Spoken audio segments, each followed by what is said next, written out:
Welcome back to my channel ইচ্ছে ডানা। আশা করি তোমরা সবাই খুব ভালো আছো, সুস্থ আছো আর ঠান্ডায় জমে যাওনি তো। আজকে যাচ্ছি আমি দেওরের আশীর্বাদে, আমার মাসি শাশুড়ির ছেলের আশীর্বাদে।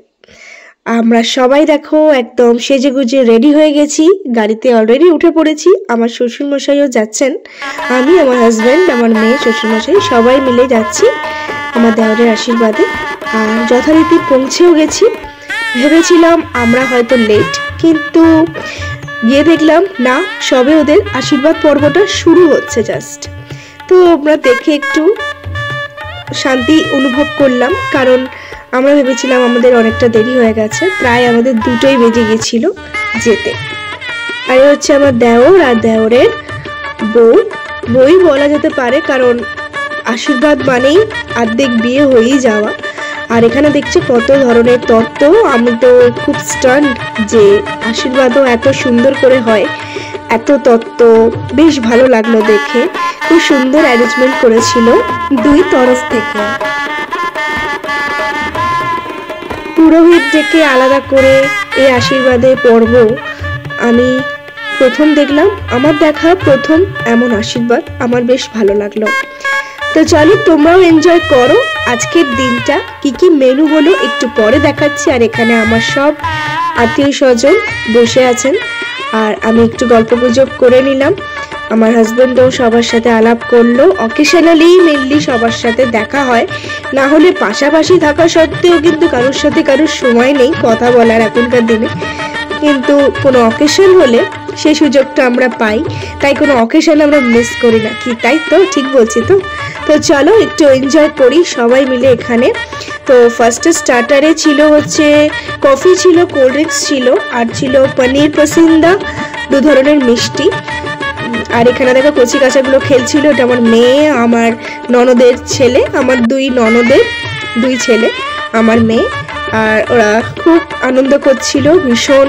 বাচ্চাগুলো বসে থাকে, মুখিয়ে থাকে কোনো অনুষ্ঠানের জন্য, তাহলে ওদেরও বেশ একটা আনন্দ হয়, ওদের একটা খেলার একটা সঙ্গী ওরা পায়, না হলে তো সারা দিন একা একাই বাড়িতে থাকতে হয়। তো চলো এবার আমরা একটু এখানে গল্প গুজব করি, তোমরাও এনজয় করো। ইনি হচ্ছেন আমার মামা শ্বশুর, উনি আশীর্বাদ করছিলেন আমার দেওর আর দেওরের বউকে। তো বেশ ভালো লাগছিল, অনেক দিন পরে নিজেদের একটা বিয়ে বাড়ি মানেই বেশ একটা আনন্দের বিষয়, সবাই মিলে আনন্দ করা। এবার আমরা একটু খেতে বসে যাব, কারণ আমাদের ফিরতে হবে। বেশ ভালো লাগছিল সবার সাথে, আবার অনেকদিন পর দেখা হয়। যারা আমার ব্লগ দেখো তারা তো জানোই আমার শ্বশুরমশাই ইনি। এবার ওনার আশীর্বাদের পালা, উনি দুজনকে মন প্রাণ দিয়ে আশীর্বাদ করলেন।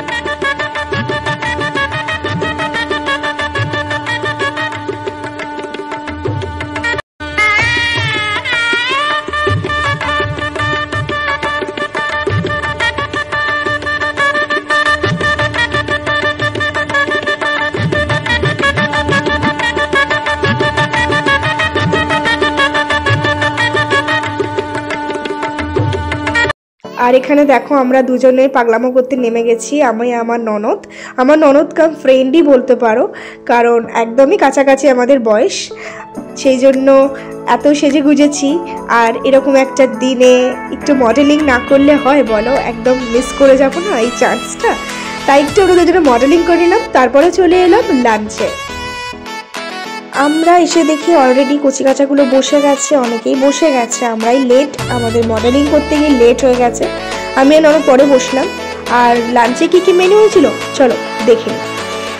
প্রথমে এই মাটির থালাতে কলাপাতা বিছিয়ে পরিবেশনটা আমার বেশ মন কাড়লো।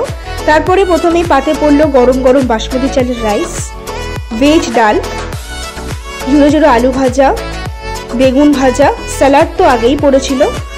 আর তারপরে পড়লো গরম গরম ভেটকি মাছের পাতুরি, একদম মানে ভেজে ওরা দিচ্ছিল, গরম গরম ভেটকি মাছের পাতুরি।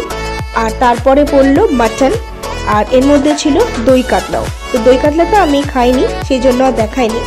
আর পনিরের একটা আইটেম ছিল যারা মাটন খাবে না। তারপর তো লাস্টে আমের চাটনি, পাঁপড়, আর এখানে ছিল রসমালাই। তো এই ছিল আইটেম, প্রত্যেকটা আইটেম খুব ভালো ছিল, খুব টেস্টি ছিল খাবারগুলো।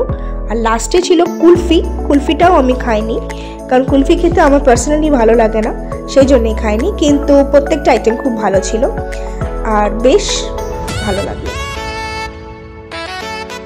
তো চলো, খাওয়া দাওয়া তো হয়ে গেল, এরপরে ফেরার পালা। সবাইকে টাটা জানিয়ে সেদিনকার মতো বিদায় নিলাম। আর আসছে আবার ভিডিও বিয়ের, বউ ভাতের, আশা করি তোমাদের সাথে সেগুলো শেয়ার করতে পারবো। আমার ভিডিওগুলো দেখে তোমাদের কেমন লাগছে কমেন্টে অবশ্যই জানিও। আর ভালো লাগলে একটা লাইক করে দিও, কমেন্ট করে অবশ্যই জানিও। আর সাবস্ক্রাইব করে আমার চ্যানেলের পাশে থেকো, আমার পাশে থেকো। সবাই সুস্থ থেকো, ভালো থেকো। আসছি আবার একটা ব্লগ নিয়ে তোমাদের জন্য। এখনকার মতো সবাই ভালো থেকো।